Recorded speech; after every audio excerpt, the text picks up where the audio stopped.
सबसे पहले आप अगर नवयुवक है, नशा करने का बहुत जीवन है, पहले आप अपने जीवन को सुधारिए, अपने माँ बाप की सेवा करिए। नाथ सकल संपदा तुम्हारी, मैं सेवक समेत सुतनारी। गौर शंकराचार्य जी ने एक हाथ में माला दिया, एक हाथ में भाला दिया। तो अपनी देश रक्षा के लिए भैया भाला भी उठाना पड़ेगा। राक्षसों का संहार करने के लिए, रावण की हत्या करने के राम को भी ये धनुष उठाना पड़ा था।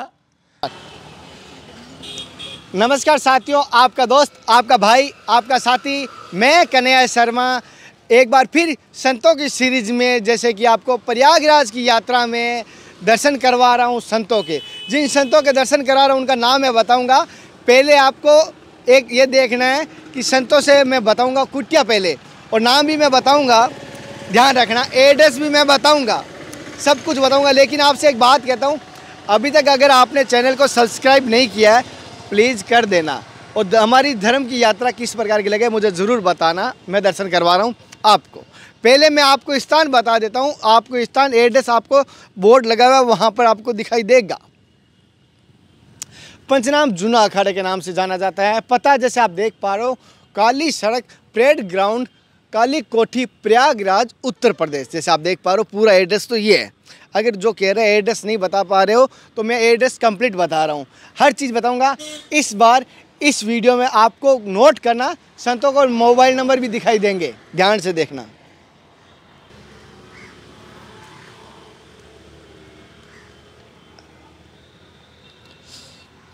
सबसे पहले आप हनुमान जी के दर्शन करते हैं।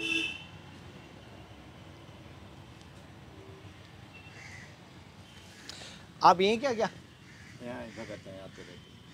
अच्छा, वैसे भी मैनेजर हैं। जैसे कि मैंने बहुत सारे संतों के स्थान देखता हूँ, यहाँ पर भी मैंने संतों की ये क्या देखता हूँ, तपोभूमि है, संतों की समाधि स्थान है। तो यहाँ क्या महत्व है, और आप यहाँ पर देना आता हो, आपकी मैं भक्ति देख के मन गदगद हुआ, तो मैं आपसे मिलना चाहता था। तो आपका अनुभव कैसा रहा इस स्थान को लेके? मैं पकड़ा कोई नहीं। प्रभु, सबसे पहले तो मैं आपको बताऊँ, ये सिद्ध औघड़ स्थान है। यहाँ पे जो आपने समाधि देखी है, ये हमारे गुरु के दादा गुरु सोना महाराज थे, जिनका नाम मुनिनाथ था। मुनिनाथ के बाद से उनके ये सेवकिया चले आए, अंतिम रहे जो यहाँ पे, जिनका हम लोगों ने दर्शनार्थी हुए, बनारसी दास बाबा। बनारसी दास बाबा भी थे, वो भी औघड़ मुनि थे। उस बॉस हम लोग ने आज तक हमारी कोई काम रुका ही नहीं इनकी वजह से।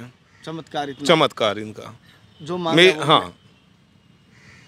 जैसे कि आपको पूरा भारतवर्ष देख रहे हैं सभी, और बहुत सारे आज कह सकता हूँ सांसारिक कष्ट की वजह से, तो उनको आप क्या कहना चाहोगे? अरे सर, अब आप उसकी बात छोड़ दीजिए। 65 सिलेंडर मेरे को लगा था, मैं 1 महीना 28 दिन कोई रोना पे था।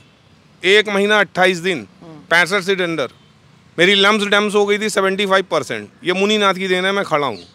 अब इससे बड़ा और कुछ नहीं कह सकता। जैसे इन्होंने कहा, इससे बड़ा मैं कुछ नहीं कह सकता, ये कह सकता हूँ पुनर्जन्म हुआ आपका। या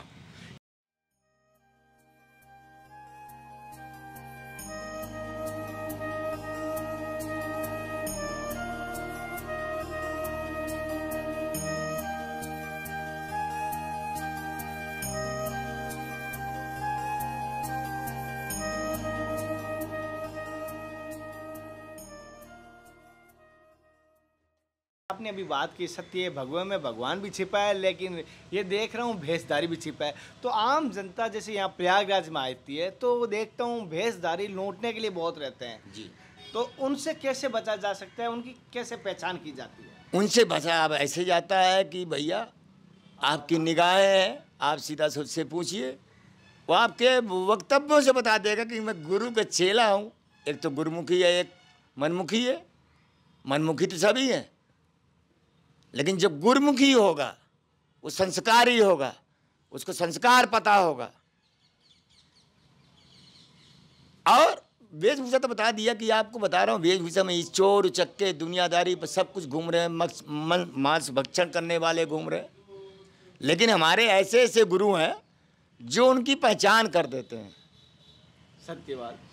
जैसे कि अभी मैं जैसे जा रहा था, और यहाँ पर इसी मैदान के सामने बहुत सारों ने ऐसे कैसे भस्म भी लगाई, कुमकुम भी लगाया, सिंदूर भी लगाएगा, कोयला भी लगाया हुआ था, और चेहरा पूरा ढका हुआ था। मैंने कह रहा हूँ आप संत है, चेहरा छिपा रहे हो या चेहरा दिखा रहे हो आप? अब ये तो उनकी माया है, अब इसके बारे में हम कुछ नहीं कह सकते। लेकिन आजकल देख रहा हूँ और पता चल जाता है कि उम्र कितनी है यस, संत की। आपने क्या किया है?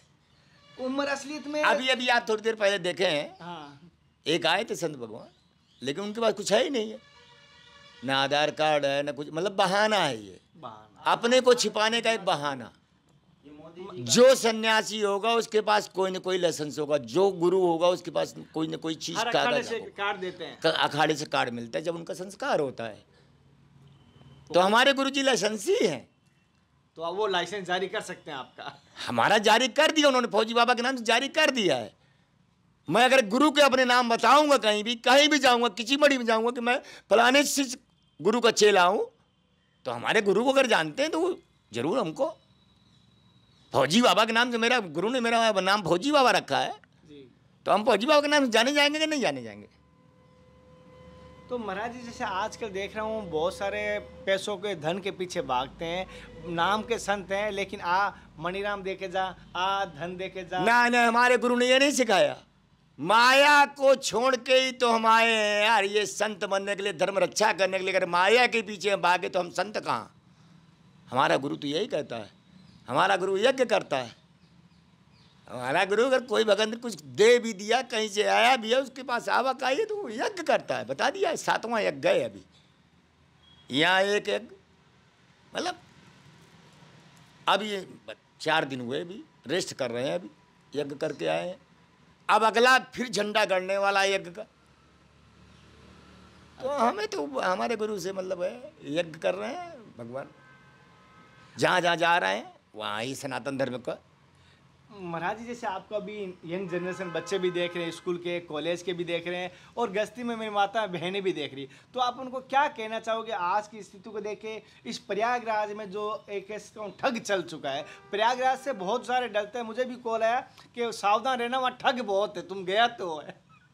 भैया हो, ये तो अपनी अपनी समझदारी है। मैं सब माताओं बहनों को, सबको यही कहना चाहूँगा, अपने बच्चों नवयुवकों को, सबसे पहले तो आप नशा मुक्ति से दूर रहें। बहुत बढ़िया बात की है महाराज जी। सबसे पहले आप अगर नवयुवक हैं, नशा करने का बहुत जीवन है, पहले आप अपने जीवन को सुधारिए, अपने माँ बाप की सेवा करिए। माताएं बहनें अपने घर की लक्ष्मी है, वो अपने घर को संभालें। बाकी इसके आगे हम और क्या कह सकते हैं? चलना अपने ऊपर, जीवन अपना है। अहम ब्रह्मास्मि, अपने जीवन का रचयिता मैं खुद हूँ। जब से मैं पैदा होता हूँ, जब से मैं बढ़ता हूँ, जैसे जैसे जाता हूँ, वैसे वैसे कर्म प्रधान अभी सुकैदा का, जैसे जैसे मैं कर्म करता हूँ उसी का फल मुझे मिलता है, प्राप्त होता है। तो हम सबसे फिर एक बार यही निवेदन करेंगे कि भैया हो, देख के सोच समझ के, ये कलयुग है, कलयुग केवल नाम आधारा, सुमिर सिमिर नर उतर नहीं पा रहा। महाराज जी, जैसे आप महादेव के उपासक हो, तो आप महादेव को जैसे आपको दर्शन भी देते हैं गुरु के रूप में या अपने रूप में, तो आप किस प्रकार महादेव को प्रसन्न करना चाहते हैं? बहुत सारों को इच्छा होती है कि मैं भी दर्शन करूं, तो कैसे कर सकते हैं? कैसे करने, उसके लिए तो आपको त्याग करना पड़ेगा, ध्यान करना पड़ेगा, उनके पास जाना पड़ेगा, उनके एकाग्र मन शक्ति लगाना पड़ेगा, उनकी मतलब नाथ सकल संपदा तुम्हारी, मैं सेवक समेत सुतनारी। तो सेवक बनना पड़ेगा। अच्छा महाराज जी, बिना सेवक आपको दर्शन कहाँ? महाराज जी, आपको भजन भी कोई आता है क्या? एक छोटा सा भजन सुनाओ यार, अभी यही तो था। नहीं है ये चीज। महाराज जी, जैसे कि आप आर्मी में थे, तो आर्मी में वालों को तो क्या है, इन हर चीज़ को भी कैसे हिंसक प्राणी माना जाता है आर्मी वालों को, कि अभी किसी को भी मार देते हैं, उनको घबराहट नहीं होती। और संत को एक शांत माना गया है, और जो जीव हत्या से बहुत दूर, कोसों दूर होता है, वो कीड़ी को भी नहीं मार पाते। तो एक आर्मी ऑफिसर जो खूंखार है, वो कैसे शांत एक सिंह गाय का रूप ले लिया, मैंने ये देख रहा हूँ। यही चीज है, आर्मी कभी भी किसी हिंसक नहीं है। आर्मी कौम जो है शांति का प्रतीक है। लेकिन मैंने आपको बताया ना, जैसे कि नागा संतों में गौर शंकराचार्य ने एक हाथ में माला दिया, एक हाथ में भाला दिया। तो अपनी देश रक्षा के लिए भैया भाला भी उठाना पड़ेगा। राक्षसों का संहार करने के लिए, रावण की हत्या करने के राम को भी ये धनुष उठाना पड़ा था। तो महाराज जी, जैसे आप आर्मी में थे, गश्ती वाले हैं, लेकिन ये भाव संत वाले कैसे जन्म ले लिया? ये बीज कहाँ से प्रकट हुआ? ये बीज तो आप ये मानिए कि समझ लीजिए कि बस गुरु की कृपा से मिल गया। ये प्रयाग क्षेत्र गंगा मैया की कृपा से मिला। और वैसे भी बच्चों से दूर, फौज की परिभाषा ही है कि आबादी से दूर, बर्बादी के नजदीक, वाह।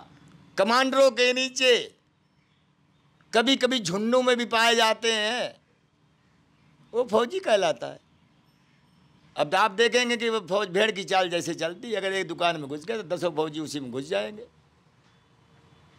एक रास्ते जाना है, क्योंकि फौजी को सिखाया गया एक रास्ते से अगर नहीं चलोगे बेटा, इधर माइन लगी होगी, इधर माइन लगोगे, तुम्हारा उधर पैर पड़ेगा, मर जाओगे और हमको भी लेके जाओगे साथ में। इसलिए अगर मरो तो पहले एक ही आदमी मरो, बाकी तो 10 बचे रहेंगे। महाराज जी की बहुत अच्छी बात बताई, और महाराज जी ने अपने जीवन का अनुभव बताया किस प्रकार लगा। जैसे इन्होंने फौजी बाबा इसलिए नाम है क्योंकि ये पहले फौज में थे। आपको महाराज जी की सत्संग कैसी लगी? और मैं कहता हूँ प्रयागराज की यात्रा के बारे में कुछ कहना हो, या कोई भाई प्रयागराज से हो अगर संपर्क करना चाहता है या मिलना चाहता है मुझसे, तो मैं बता देता हूँ शाम को 8 से 9 कॉल करके मेरे से बात कर सकते हो। और अन्यथा वीडियो के कमेंट में मुझे ज़रूर बता देना और व्हाट्सएप मैसेज कर देना। फिर मिलते हैं नए संत महात्मा के साथ। तब तक जय हिंद, वंदे मातरम, हर हर महादेव, जय श्री कृष्णा, जय श्री राधे, हर हर महादेव, जय गुरुदेव, हर महादेव। हे नाथ, हे मेरे नाथ, मैं आपको भूलूं नहीं। जय गुरुदेव की जय, महाराज जी की जय।